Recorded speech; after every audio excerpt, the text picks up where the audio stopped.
ശാസ്ത്രയുക്തി നയിച്ച ജനാധിപത്യ ബോധത്തിലൂന്നിയ പരിസ്ഥിതി വീക്ഷണമാണ് മാധവ് ഗാഡ്ഗിൽ മുന്നോട്ട് വെച്ചത്. പശ്ചിമഘട്ട സംരക്ഷണ വിദഗ്ധ സമിതിയുടെ റിപ്പോർട്ട് ഈ തിരിച്ചറിവിന് തെളിവാണ്.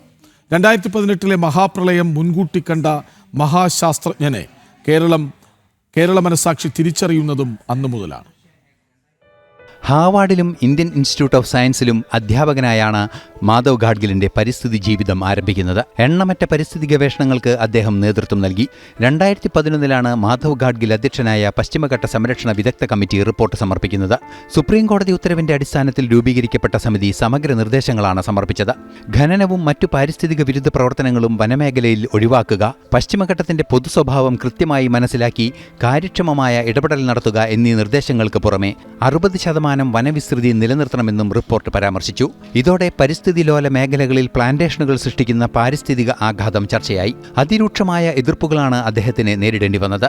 പശ്ചിമഘട്ടത്തിന്റെ തകർച്ച തിരിച്ചറിയാൻ അധികം കാത്തിരിക്കേണ്ടി വരില്ലെന്ന് കൃത്യമായി പറഞ്ഞ ഗാഡ്ഗിൽ പ്രശ്നത്തിന്റെ രൂക്ഷത അന്ന് തിരിച്ചറിയുമെന്നും പറഞ്ഞു.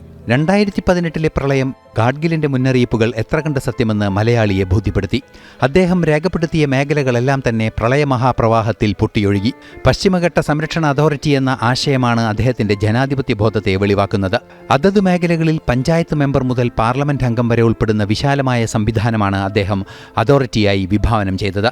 വനാവകാശ സംരക്ഷണ നിയമം പോലെ ഭാവനാസമ്പന്നമായ സംവിധാനങ്ങൾ നടപ്പാക്കണമെന്ന കൃത്യമായ നിലപാട് ഗാഡ്ഗിൽ കൈക്കൊണ്ടു. ആനത്താരകളെക്കുറിച്ച് ആദ്യമായി ഗവേഷണം നടത്തിയ പരിസ്ഥിതി ശാസ്ത്രജ്ഞൻ കൂടിയാണ് അദ്ദേഹം.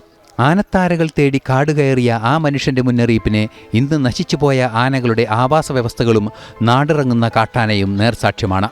മണ്ണും മനുഷ്യനുമുള്ള കാലം വരെ ഓർമ്മിക്കപ്പെടുന്ന പേരാണ് doctor Madhav Gadgil. News desk, ജനം.